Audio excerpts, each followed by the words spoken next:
You ready for a fun day? Let's get into it.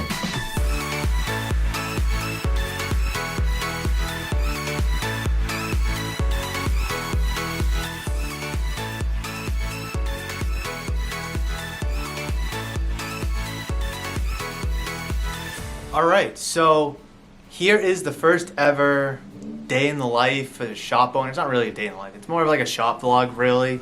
I just kind of want to show you what day-to-day looks like here at Murph's Cartown Sports Shop for me as I do this and I do that. Obviously, you guys just saw me drive in. You saw me walk into the shop. And we do have some things that we need to do today. So I kind of want to take you through it and see what it's like here at the shop for a full day. Obviously, when you come in as a customer, you're here for maybe 5, 10, 20, 30, maybe an hour. But what does it really look like when you're here a full day? And I kind of want to show you that, and I want to kind of give you that experience. I had to go to the bank, so that's why I'm here early. It's only 11:17 right now in the morning. And let's see, we have some comping to do of cards that I got in a few trades yesterday. We have to get our TGA submission ready. And what else do we have to do? We have to get ready to ship some packages on tomorrow, because tomorrow is Tuesday. Gotta take care of the shop. So since we're here early, you know, one of the major keys to owning a card shop, or any business really, is maintenance. You have to keep the space clean. I get so many compliments saying that the shop is super clean, how they love it, it's open. So let's go sweep some floors and keep it clean.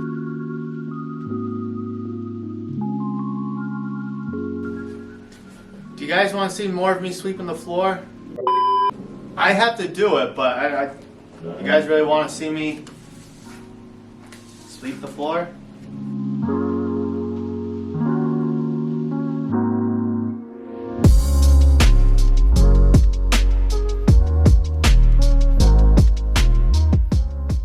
While I still have a little bit of time before I open, I have about like 17 minutes. I do want to make one quick YouTube video, and it's a thank you video. So you're definitely going to want to check it out. But it's just a simple thank you video to those in the sports car community. I want to try to bang this quick little recording out, then I'll get into the TGA submission. I just want to make this video and say thank you. Nothing crazy about it. It's just now been open for over 6 months. And as we approach, you know, the springtime and then eventually the summertime.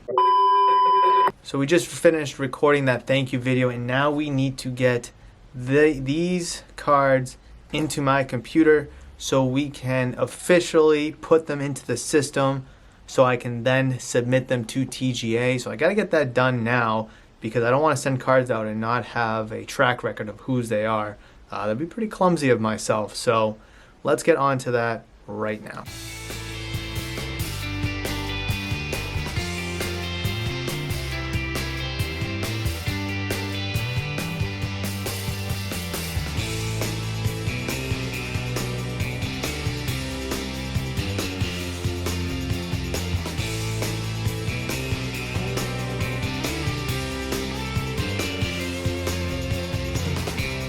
So where are we at on this? I would give you 50 cash, those three, for the box and these three. A few moments later. What if I just pass on these? Pass on those? Okay. Because I'd rather just make That's fine. Make as much as I To can. be honest, I don't mind keeping the breeze. You know what I mean? Did you want those? No, I'll pass on those. Well, maybe that. I'll get that. I would say $4. I'll get that. Alright, so we're at 30 with this. And then 10, 30, 35, 60. Right? And that's right. 10, 20, 25, 50, 60. 60, 40. So. Does that work for you? Do 80? Middle 90? And I get the soda. I love it. He's doing this damn I love soda. the hustle. It's all about the diet soda here at Murph's. Are we allowed to sponsor or not? No, just show the calorie.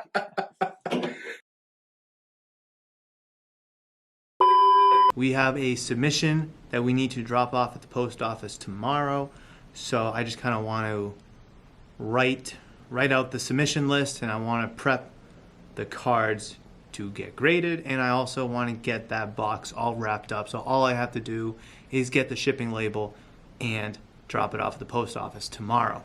So let's go do that.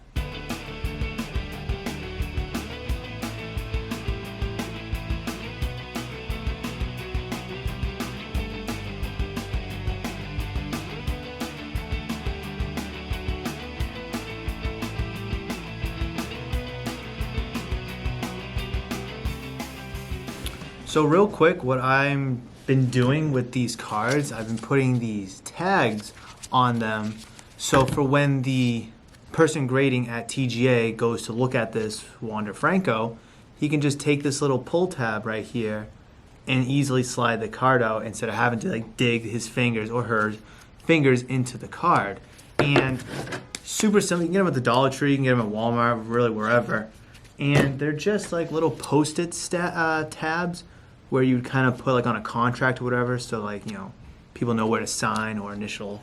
And basically all that I do is I carefully myself take the card out of the top loader, if I can grab it here, pull it out halfway, take one of the tabs, and I just kind of put it right on.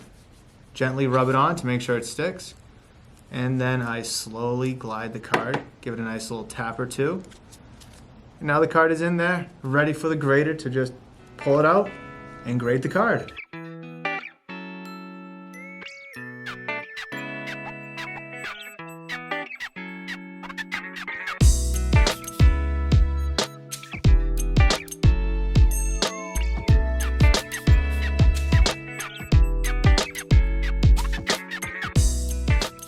So these are the cards that are all set, ready to rock and roll.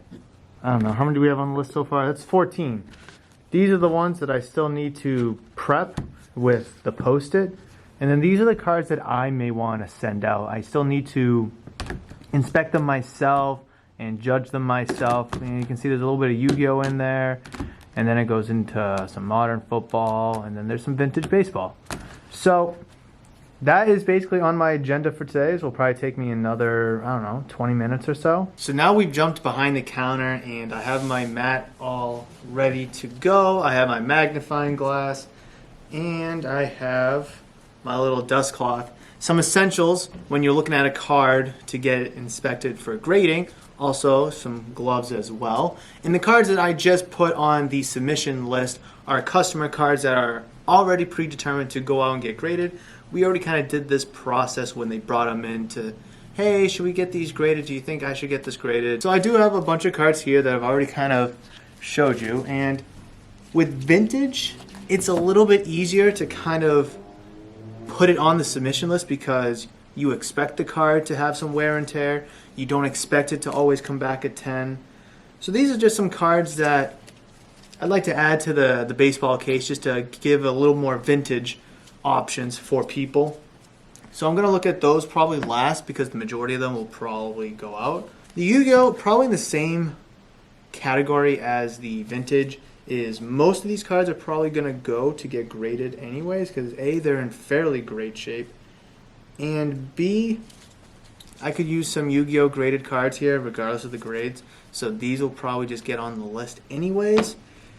But the ultra modern cards, these 5 cards here are definitely ones that I need to take a closer look at. I don't want to get cards submitted if they're going to come back 7s. So let's take a look. So we got the Mac Jones card out, and I'm just trying to quickly gloss over it with the light and the magnifying glass just to see if there's anything blatant on here. And in terms of blatancy, like a major scratch down the middle or a significantly white corner, I don't see anything on here. So now I'm going to take my dust cloth and just wipe it down gently, obviously. And if you guys don't know the process of how to prep your cards for grading, I did make a video about it and I'll leave it, but there'll be a card for it if you want to watch that video, which I strongly recommend because everything I talk about in that video is exactly what I do, whether it's for myself or for other people. So looking at this Mac Jones here on the front, looks really good. I can't tell if that's a scuff. There's one, oh, it came off. I was gonna say there's one little white spot, but it came right off. So the front looks fairly good. Maybe a small little... I don't know if the camera will pick that up or not. I don't think the camera's going to pick that up. Maybe it was just the angle. It might have just been the angle I was at. And I'm not going to bore you through this process for all the cards I need to look at, but I figured I would just walk you through at least one, just so you guys, get an idea of how, owning a card shop goes. So this Mac Jones looks really good. It looks really good in my opinion. I'm going to put it back in a sleeve and I'm going to give it a tag so we can get this thing on the submission list so it can get graded. One of the most complicated processes of running a YouTube channel is the thumbnail. Like, just take a look at this. So I'm making a video about the junk wax era that you will have already seen it by now. But just trying to go through the thumbnail, like, it's just, it's so complicated, and I'm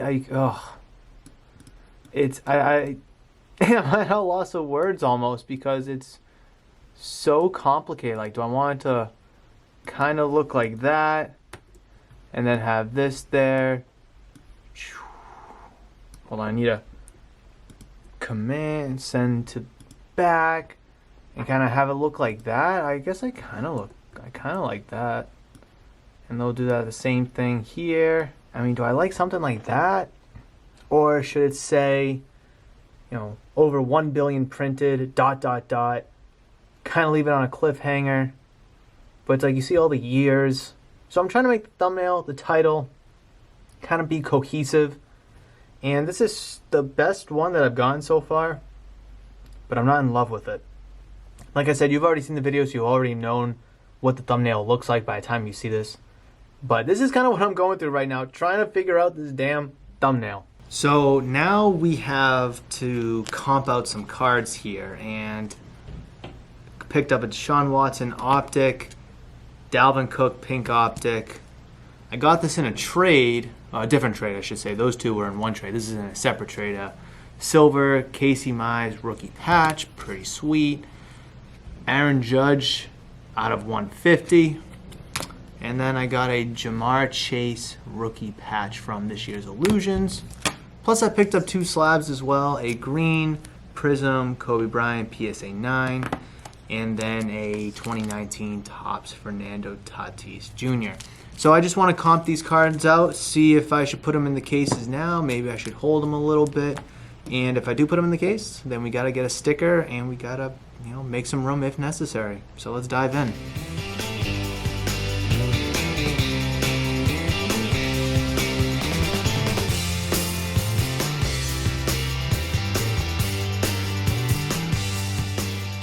So I'm seeing here on eBay that this card is selling for $17.85, $13, and $25, all with $5 shipping. Where does the average lie out? Probably around like $19, $20, plus the $5 shipping. So what should I even put this for? I mean, obviously, $18 plus 5 is 23, 13 plus 5 is 18, 25 plus 5 is 30. So I think $25 for something like this with a little bit of room for negotiations is probably fair.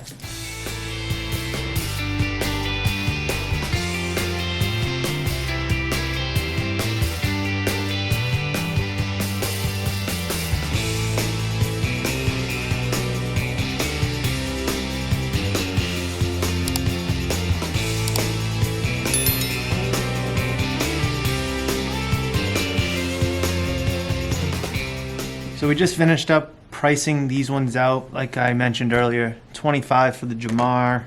Then we put 20 on the Casey Mize. We went with 15 on the Aaron Judge. I need to put a secondary tag that says that it's out of 150 because I try to do that so when people are looking at the cards in the case, they know what it's numbered out of, because sometimes it could be hidden on the back, such as this one, or maybe it could be hidden on the front of the card. So I need to put a secondary tag there. Dalvin Cook, I went with 15. And then the last one for the Deshaun Watson sold on eBay, what's today's date? 21st. So yeah, it sold today for $95. But there's a bunch of others that's around 50 to 60. So I put 80. Try to put myself kind of in the middle there. A little bit of room for negotiation, but last comp's $95 on it, so I'll take it. But let's go put these in the case. So these 2 rookie cards will be going in the rookie case. We can put the Deshaun Watson next to the other Deshaun Watson. And then we'll just move down the whole pile so we can fit the Dalvin Cook.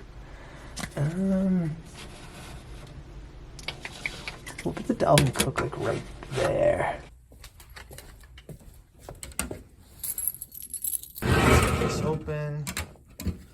Put the Tatis. Yeah, let's put it right there. I think it looks good. Close that up. So let's move all these down. And we'll slide that Kobe right there. Make sure everything else is nicely fixed. So we can put the Chase right at the front, right there, prime spot.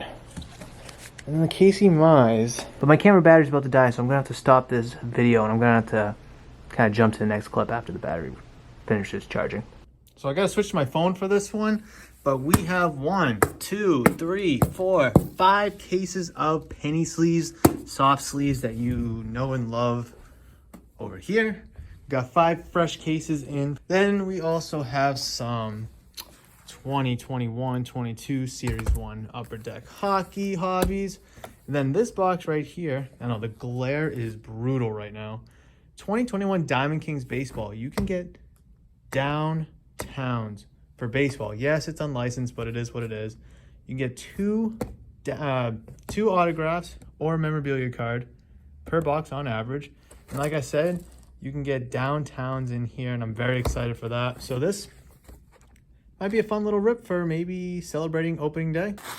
Let's see, we got our limited. This is gonna be a nice one right there. And we also have our contenders as well. So we're getting some good stuff in. Obviously not in the quantities that I would have wanted. Obviously you order so many, but you only receive so many. I had a sign for this. This is also from the distributor, but I don't remember what I ordered, to be honest. Sorry for the shot not being the greatest, the whole, rule of thirds kind of thing, but... Oh! I forgot about this. It's my Girl Scout cookies. Why did I have to sign for this? What? I'm thinking I ordered like an expensive hobby box or hobby boxes, and it's like if it's over like $500, I think you have to sign for it. So I'm like, what box did I order? It's my Girl Scout cookies. I forgot my distributor was doing a little promotion because they had a bunch of these, and like, oh yeah, we're giving away Girl Scout cookies. Just in the sales, the notes to your sales rep, just say that you want a box. That's the box. Oh my goodness. Well, this will be a good snack because I am starving. I need to get some food, but I'm not going to snack on it. It's going to be my dessert because we need to get some food, but we have business to do before we can eat, so. If you want a case of top load penny sleeves, let me know. I got tons of them. I have a mountain of penny sleeves, and it's actually really trying to not get the sun. It's actually really nice to know because when I first opened, for the first month to maybe 3 months, I don't really remember, I couldn't get my hands on any supplies, and now that I actually have my hands on supplies, it feels really good. These are all top loaders right here. I need to get some more cases of that. But let's keep unpacking this stuff and just putting it away. One of the challenging parts of this is trying to figure out how this all lines up and such and make it look all pretty with the price tags and the colors. Make sure the shelf looks all nice for when you walk in and want to, look at the wax. I got to pack up and head out for the evening. The shop is closed tomorrow, so I'm going to have a nice little day off. But I do hope you enjoyed this little shop vlog. I try to get as much footage as I could of things that I did do today, and what you did see was kind of a typical day-to-day here at the shop for me. Monday's a good day for me to get stuff done, and I think I was able to do that today, which was my mission. But that's going to do it for this one. Thank you guys so much for watching this video. I really hope you did enjoy it. And if this was something you guys want to see more of, let me know in the comment section below, or you can smash the thumbs up button. by liking this video. Please subscribe to the channel by hitting that giant red subscribe button, as I would greatly appreciate the love and support. I'll catch you in the next one, but between now and then, you guys know that I love you, and I will always, always see ya. If you want to see a whole playlist of videos of me setting up the shop all the way back in the summer, click on this button right here, because it's going to show you everything that I did from start to finish when I set up the shop way before I even opened. All right, see ya.